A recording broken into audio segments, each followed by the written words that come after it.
As for what art is, what it should be, to me, that's all polemical. It's all language. It's things people say. It's hype. It's polemics. It's heartfelt beliefs. But it's like a castle in the sky. Hello and welcome to Artifacts, a living archive dedicated to preserving the first-person stories of queer, avant-garde, and underground culture, told by those who lived it.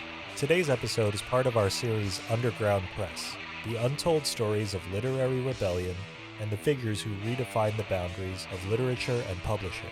This conversation is with Walter Robinson, painter, critic, and publisher whose restless energy bridged the art world and underground media.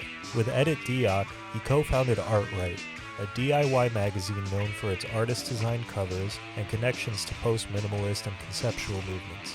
Robinson edited for Art in America and East Village Eye, co-founded the public access TV show Gallery Beat, and helped launch ArtNet magazine. As president of CoLab, he also played a central role in organizing the Times Square Show, a landmark in New York's downtown art scene. This interview, filmed 2 years before his untimely passing, has Robinson reflecting on his ambitious ventures as a neophyte in the booming art world, a world in which he would continue to be platformed as a fresh and unique voice. You're hitting all my favorite points. I was a kid who could draw. So in kindergarten or first grade, I was a kid who could draw, or I liked to draw. I sort of wish I could recover that natural will to drawing. But I had a certain amount of status, I remember, for being the kid who could draw. And I remember drawing high noon showdowns with the sheriff over here, with the white hat and a badge, the star, and the bad guy over here with the black kerchief on the face. And I remember like going non-binary and putting the badge on both of them and the mask on both of them.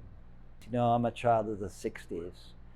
Might be an 80s artist, but I'm a child of the 60s. Yeah, I'm a hippie. I guess it depended on where you were, because of course in Tulsa we had the Tulsa School of the New York School of Poets, Brainerd and Ted Berrigan, but they went to a different school than I went to. And of course you had Larry Clark, and he went to a different school than I went to. I grew up in segregated suburbia, USA. It even felt to me, it didn't feel Oklahoma, it didn't feel Western Southern, it felt suburban.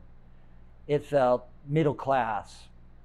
I didn't know anything about the Tulsa race riot. They never told you anything. I barely knew how segregated the city was. And I think pretty much I grew up in a fog. So unlike these amazing people like, say, Rene Ricard, who seem to explode on the New York art scene as art savants like Artemis from the head of Zeus, Or did she come from the head of Jupiter? Zeus, I think.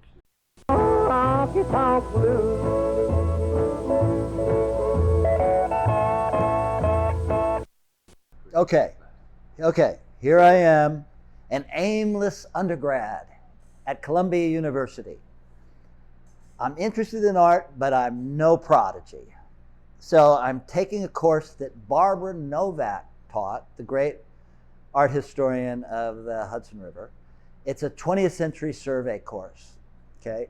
And one day in class, she mentions minimalism in passing. It's a huge lecture class with maybe 200 kids in the dark. She struts back and forth on the stage in front of a slide. She has a pointer. She's wearing middies. Do you remember when middies were in style? This was 1971. And boots.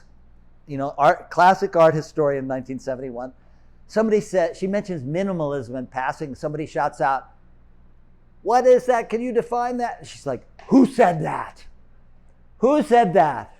Nobody volunteered, not even me. If I could go back in time, I'd go, "I did." But then she lectured us about being so ignorant, not knowing not being out of touch with contemporary art. So I wanted to find out what minimalism was.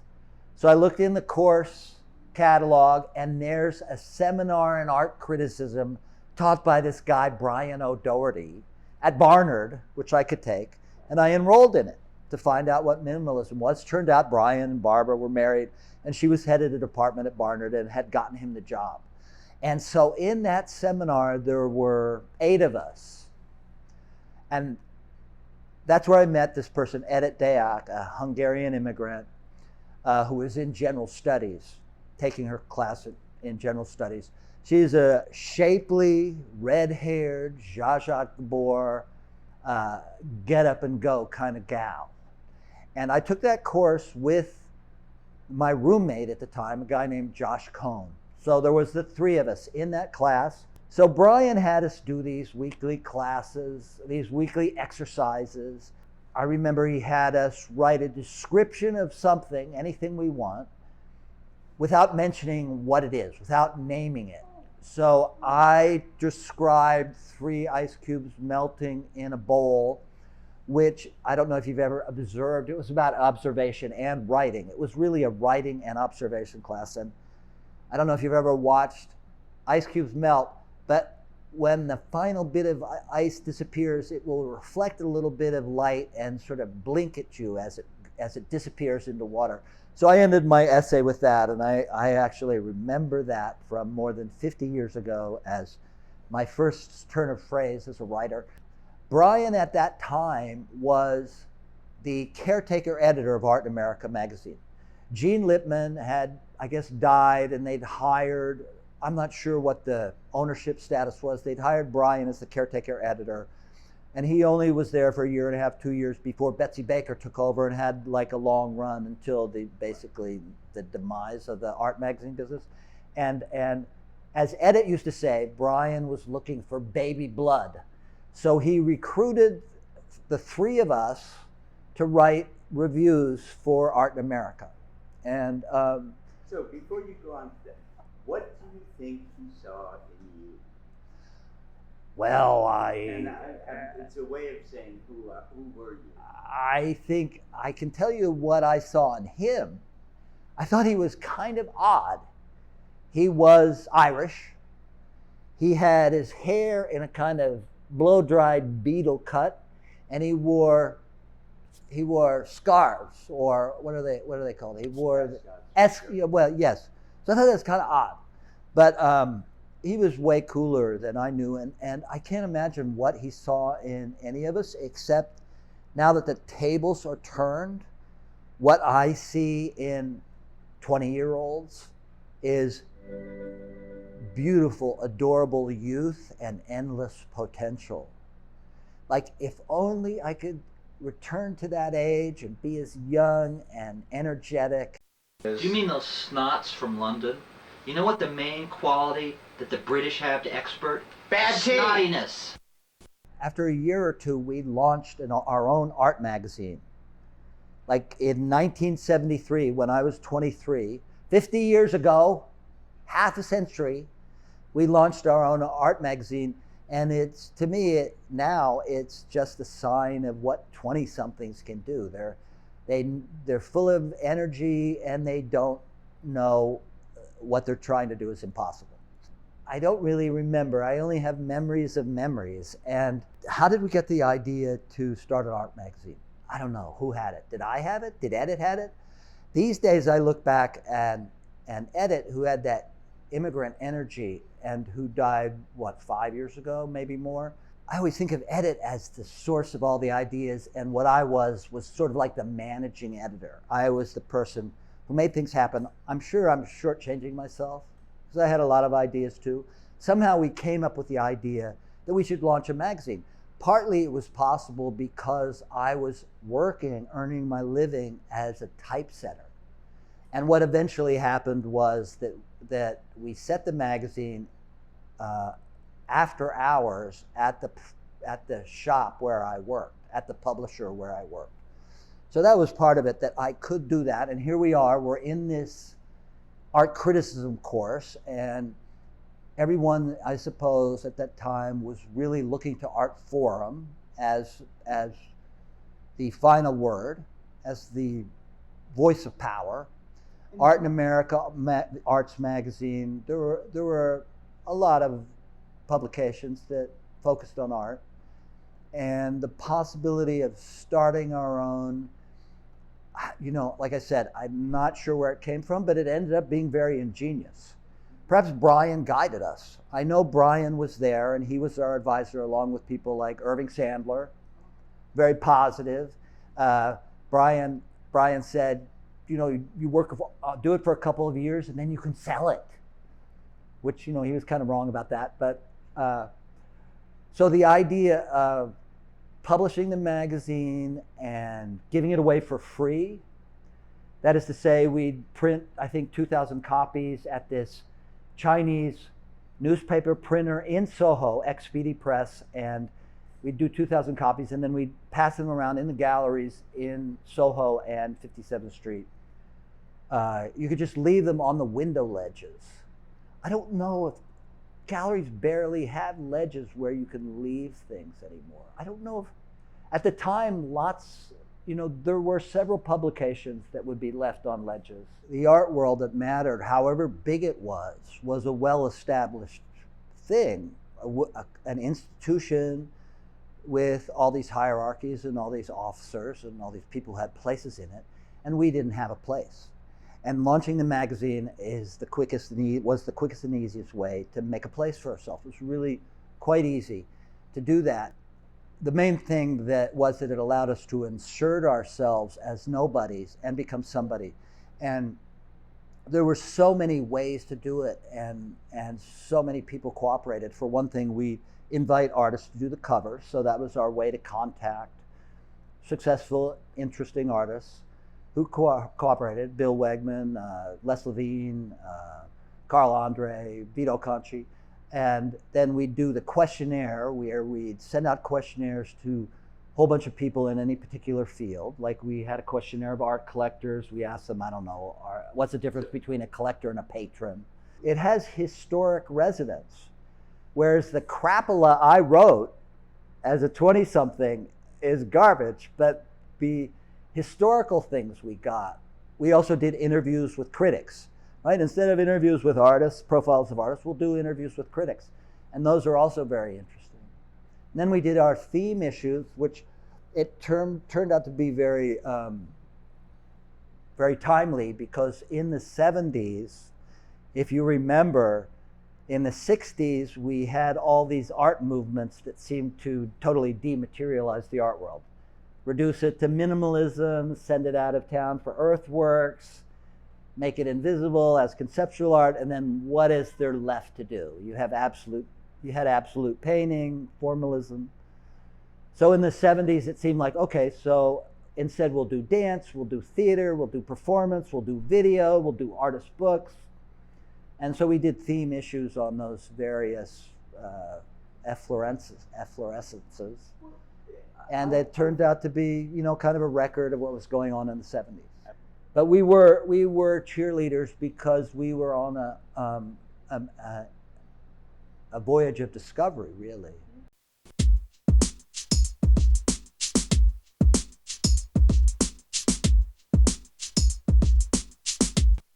We did publish this manifesto, but I haven't read it since, and I wouldn't give it a whole lot of credence. This is probably the basis of my thinking, that I just don't realize that it is. We need not distinguish between the decorative, the utilitarian, or the purely artistic. We need not determine whether art is literary, literal, or literate. We need not determine whether art is about a plot itself or science. We need not determine what problems the art addresses itself to. We need not determine the art's structure or the process through which that structure was realized. We need not describe what the art looks like. I disagree with that now. We need not remain detached and analytical while looking at art. So much for the critical routines of the past, says the comment.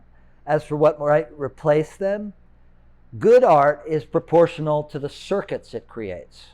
Good criticism identifies the circuits art actually creates. Artness circuits alone are of a very low order. Art viewer circuits with history, other art, and or books are of a low order. Art self circuits are of a high order. Art viewer, other people circuits are of a high order. High order art is hard for artists to make.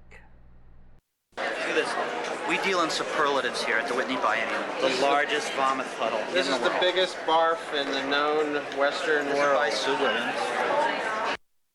Vito Acconci, Lawrence Alloway. I can tell you one thing about lists when you're a writer, alphabetize them.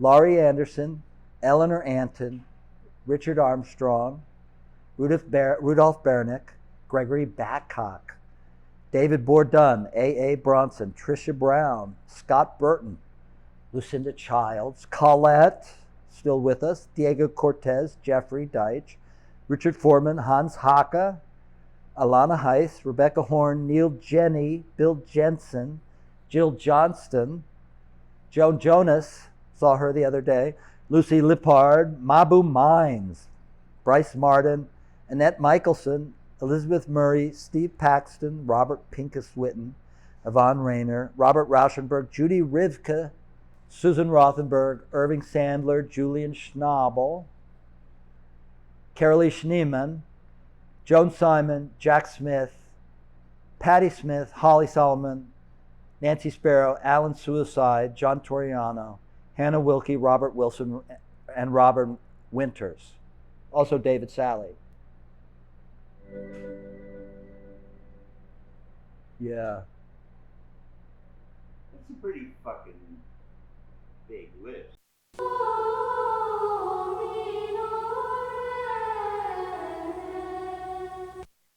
Soho became a real site, right? I'm not sure when 420 building opened, but I remember walking down West Broadway and hearing Phil Glass, the music wafting out into the street, and you'd see Gilbert and George doing a performance there, but it became a real site for all the arts to do. You know, Trisha Brown did that famous dance on the rooftops, so everybody wanted to come there. And then, as now, the fine arts, the visual arts, the avant-garde offers an imprimatur that everybody wants. As they say, as what does Mr. Natural says, don't mess with it. If you don't know by now, don't mess with it.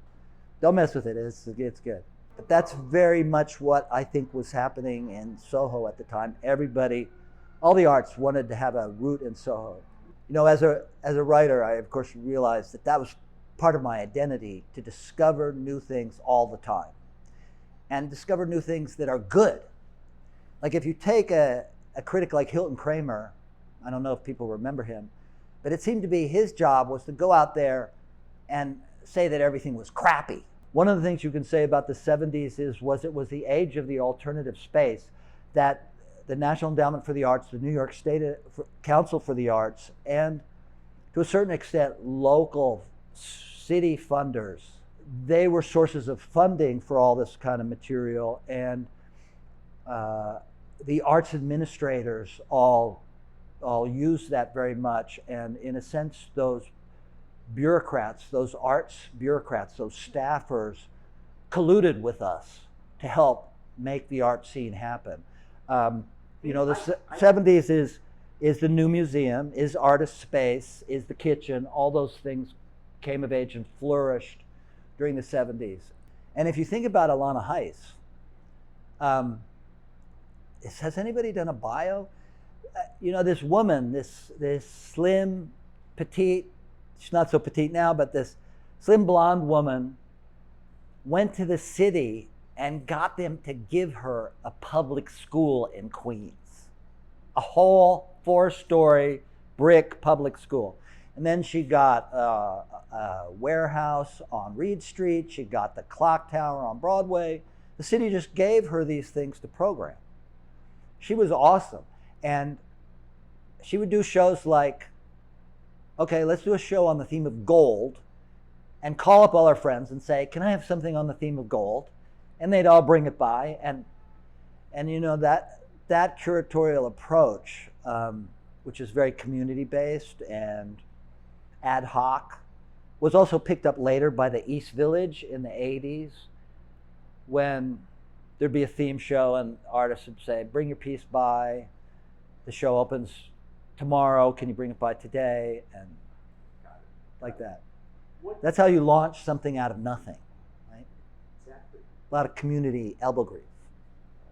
A nasty run-in with a Guggenheim employee today, which so bad deal. Well, you know what? I said a while ago that, you know, by the end of the 70s, the artists were in opposition to these institutions. And I just want to say that, you know, this is just a characteristic of artists. If there's somebody helping them, they're against it. You know, by the end of the 70s, we had launched collaborative projects because, like, the artists got together and said, why should we have to go through arts bureaucrats like Marcia Tucker at the New Museum or Alana Heiss at PS1 when we can form our own organization and get the money for ourselves? And that was the motivation, in a way, for CoLab. I was president for a little while.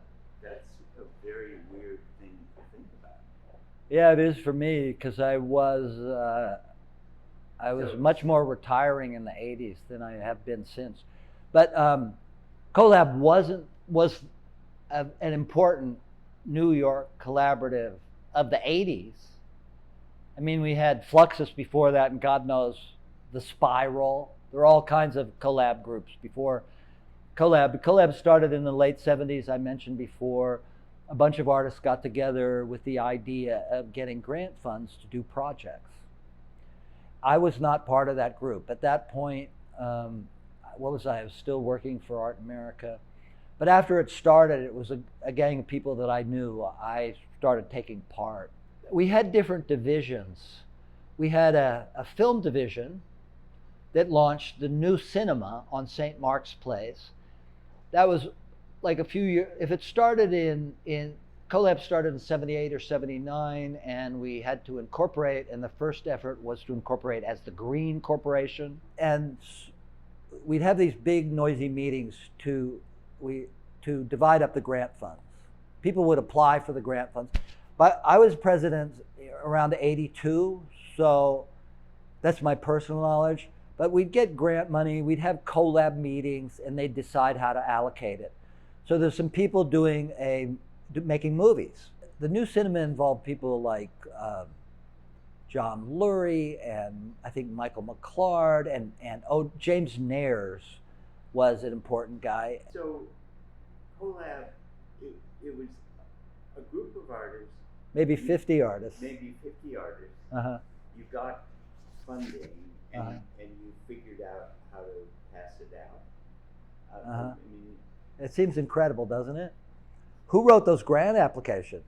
who did? I know I wrote some, and I was kind of good at it by then. I don't know, before I came on, I don't know who did it, or how we got the money. They were happy to give us money. Kiki Smith played an important role in launching the Amore store, which that was our artist gift shop. I think the first year it was on Watt Street in Soho, and it moved around since, and now it's sort of merged with Printed Matter.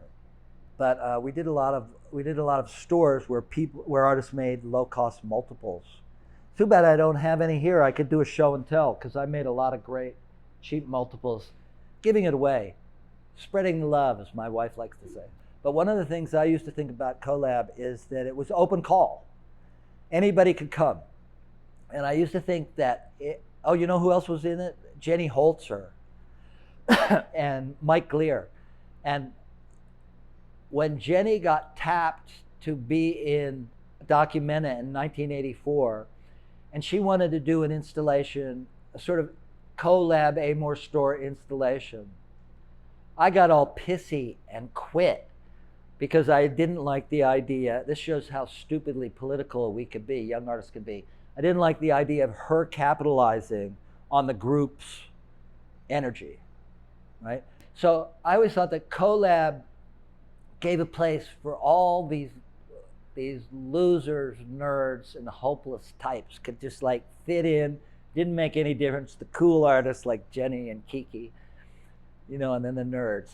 There's some nerds. I won't mention the people I think of as nerds. That's cruel, still cruel. Artifacts is a free oral histories platform. Please like, subscribe, and visit our website, www.artifacts.movie, for an ad-free, interactive experience with bonus content. If you're able, please make a tax-deductible donation at www.artifacts.movie/donate. Hit the link on screen to watch another Artifacts interview.